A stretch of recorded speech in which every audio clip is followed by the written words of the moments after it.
You mad, you mad, you mad. It's like, oh well, too bad, so sad. Like, I'm sorry, it's like watching children fight on the playground. Like, this is just so silly and juvenile.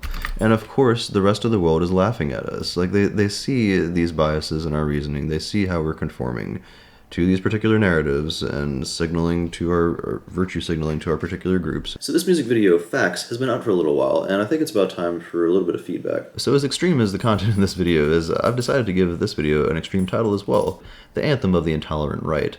Let me explain. I really think this music video is exemplifying the divisiveness that we see currently in the US. Let's examine these lyrics for a bit. If you want pronouns, I'm the man who don't respect you. So just flat out telling you that he's not going to respect how you identify. Great hill to die on. Good grief. Again, what are facts? Facts can be debated, and there are multiple ways for people to identify. I identify as a straight cis male. Okay, there are other ways I could choose to identify if I wanted to. I'm also a mentor. I'm also a mental health professional. And those are labels that I also very much value. And I would be right to be offended if you said I was not those things. Anyways, you could just try. Or you can tell people that they're crying and screaming and rioting in the streets. Well, guess what? Riots have been happening for centuries from both sides of the spectrum here. You defunded the police, now there's no one to protect you. A lot of people on the left are arguing for more funding for police to get police psychologists in the picture so that these guys don't lose their minds working in a job that no one should have to do, being exposed to murders and how to chase people down all day. Like, that could definitely be damaging to one's psychological health, and it's very, very rare that police precincts even have one psychologist available to them.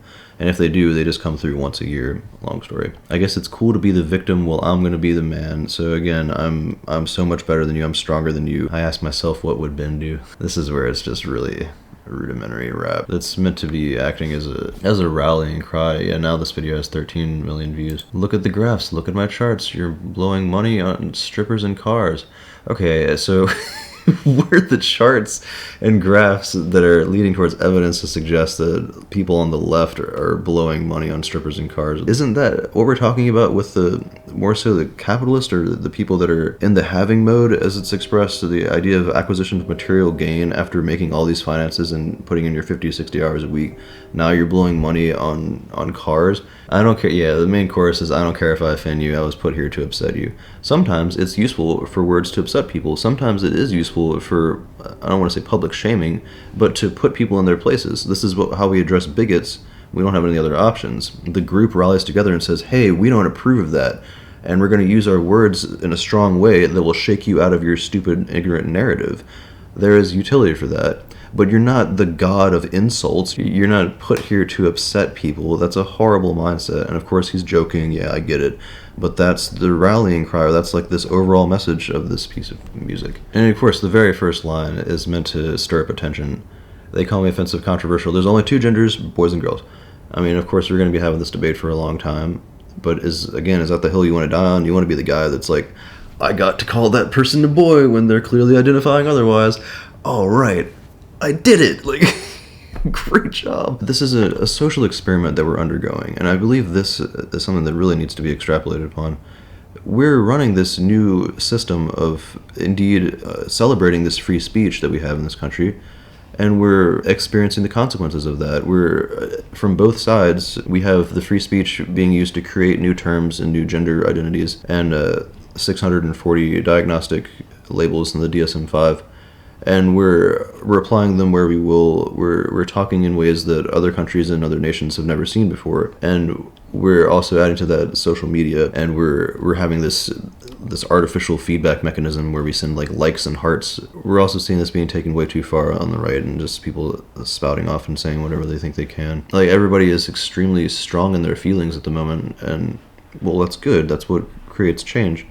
We just want to make sure that change is going somewhere productive. And it's a mess on both sides, for sure. I certainly see the mess more so on the right side, as I'm explaining in this video, or at least in the anti-wokeism. Again, what is it to be woke? I have friends that lean left that describe this as more so awake and aware, not so much woke. Of course, there are people that lean right that tend to be offended, or indeed take offense when they're called out on how they're not being awake and aware enough. And a lot of that awakened awareness is concerned with empathy and trying to be kind, and as kind as possible to as many people as we can. It's useful to be awake and aware, and this is how we find diagnostic disorders. This is how we find all the ways that the human body and mind can go wrong and also be accommodated for. This is where we're asking for the safe spaces, where we're asking for better health care, where we're asking for accommodations. And the right sees all that and says, we want nothing to do with that.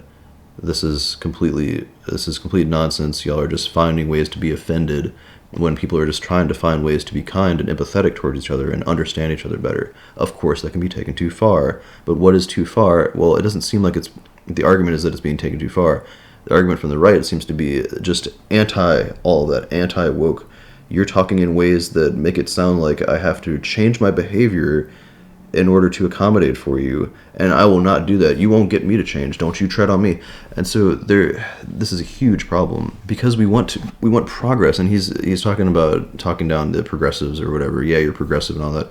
Yes, that's what progress looks like. It's just an experiment, and sometimes you're going to get it wrong, and sometimes we get it right. Wittgenstein wrote about this idea: we are bewitched by language. We adopt whatever language is most available to us, and we just run with it without question. This is how the human brain comes into the world, unless it's taught otherwise from a different perspective or from a different culture. In this culture, we have what's referred to as weird. It's Western, educated, industrialized, rich, and democratic societies. This is a very new and rare way of existing in the world. These are new ways of running a system. And so by that, it is very much a social experiment that's going on now. And both parties in this regard are reacting in ways that we couldn't predict and are becoming bewitched by the language that's just popping up around them. In more Eastern ideologies, you see children being taught self-awareness practices, being taught respect and empathy to begin with. You also have the idea of distributed cognition and the individual being in a more monist as opposed to dualistic perspective.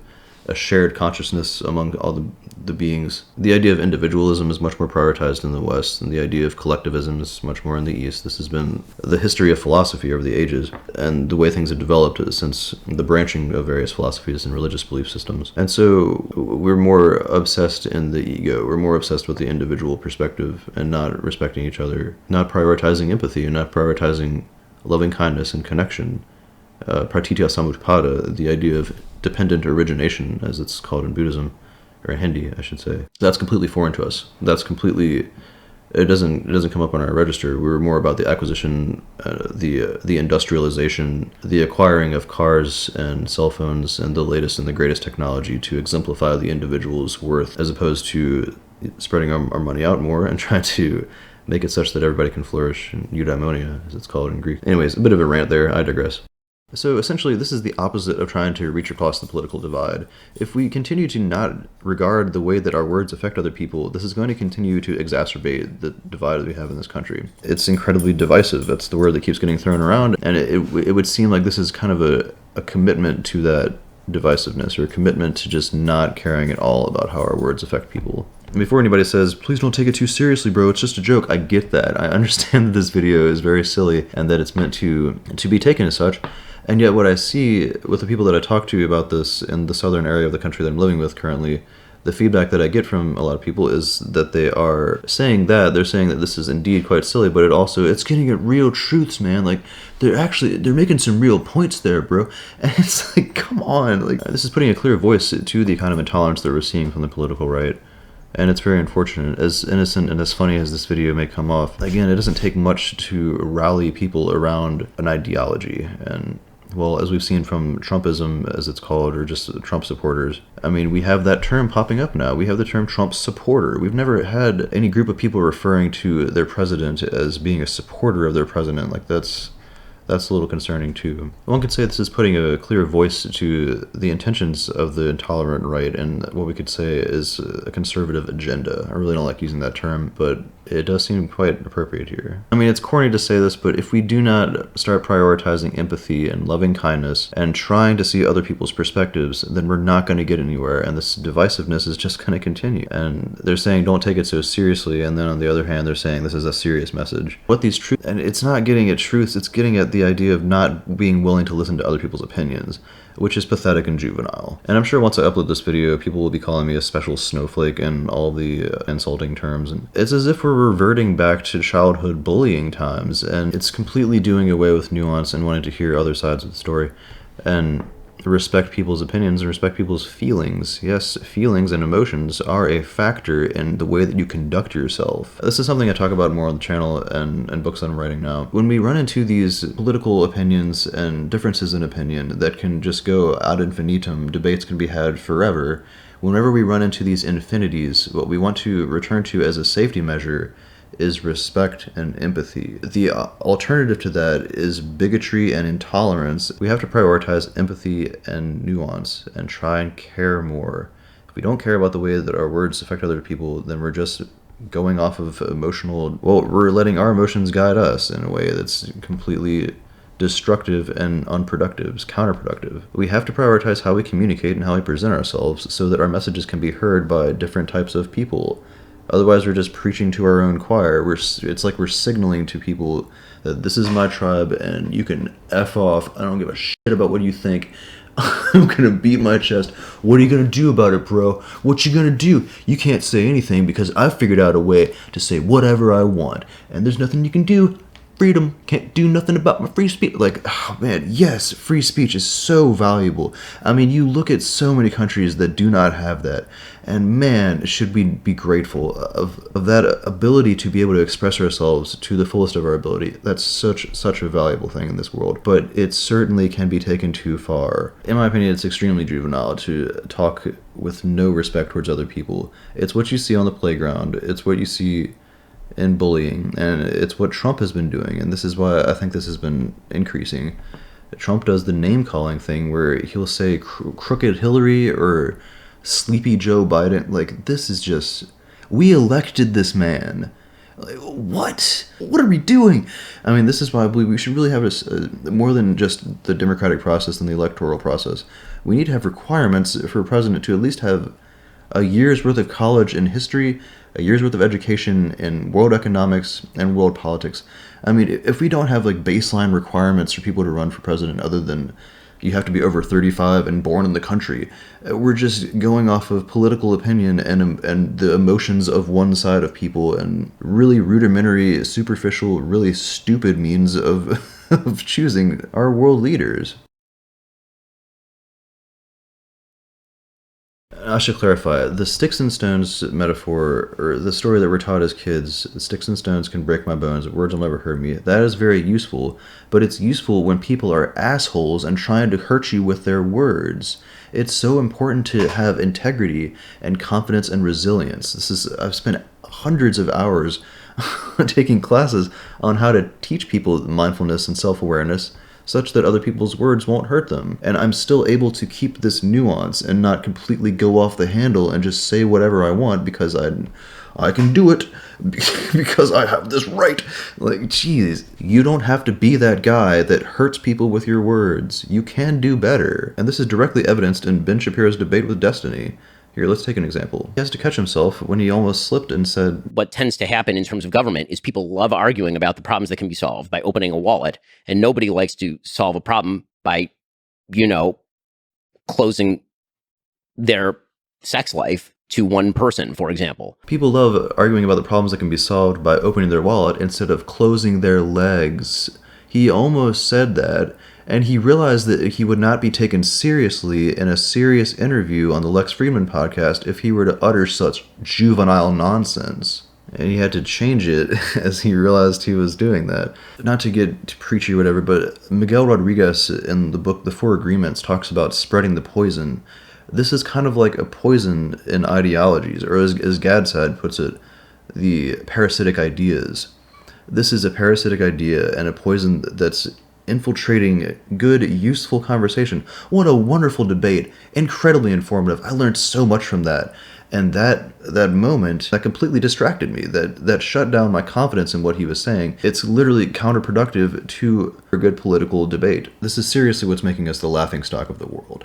Other people are watching what's happening in this country, and they're laughing at our behavior for damn good reason. When are we going to grow up? Yes, you should be able to receive other people's words and exercise resilience and self-awareness and not become depressed or experience anxiety and these other factors. You should be able to stand with confidence and stand your ground if you have anything worth standing for. And that's what the conservative right seems to be testing. Yes, you should be able to stand your ground and defend yourself when other people insult you with your words. All of that is true, but that does not give you permission to be an asshole to people. This is what you see with the abusive father who talks shit to his wife. This is what you see in the verbally abusive relationship.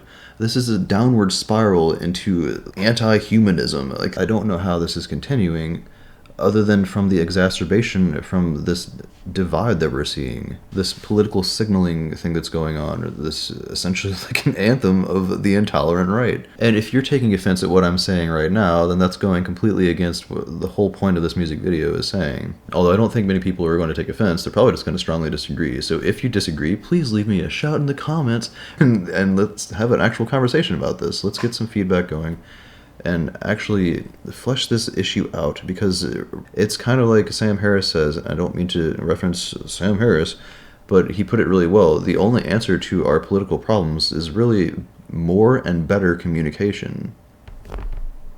So these are little juvenile catchphrases or jabs or things that sound cutesy and self-affirming and signaling to our tribe in an echo chamber that just reinforces ideology.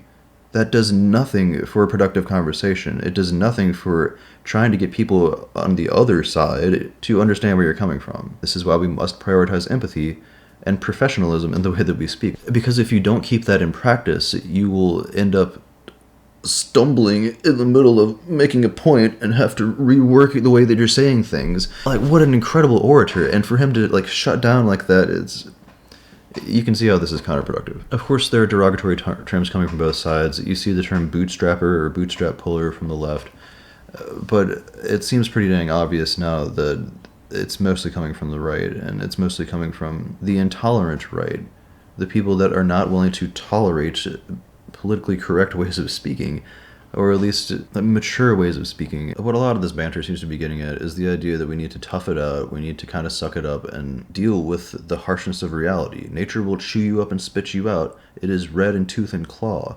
That is an extremely valuable message, probably one of the most valuable things you can teach a child and an adult all through life.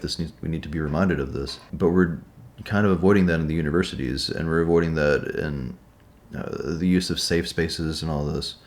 I do agree there are problems with that, and there are mature and proper ways to talk about that. But if you just make fun of people for succumbing to these ideas, then you're not going to get anywhere. It's as if we made a commitment to superficiality and rudimentary, unsubstantial methods of communication. Well, this has been a wonderfully concretized and hopefully not robotic review of this music video. I do hope that this conversation can continue in some form later. I appreciate y'all bearing with me. I know I repeated myself a few times here. It's just very bothersome to me that this is going on this way. We have to fight for middle ground. And yeah, there is the logical fallacy of the middle ground fallacy, but this has never been more important to try to fight for some decorum, to fight for some kind of respectability and mutual understanding between different opinions. Anyways, thanks so much for watching, y'all. Please feel free to subscribe and like this video if you feel this is valuable, and share it with other people. This conversation has to continue in some form. See you next time, Polymaths.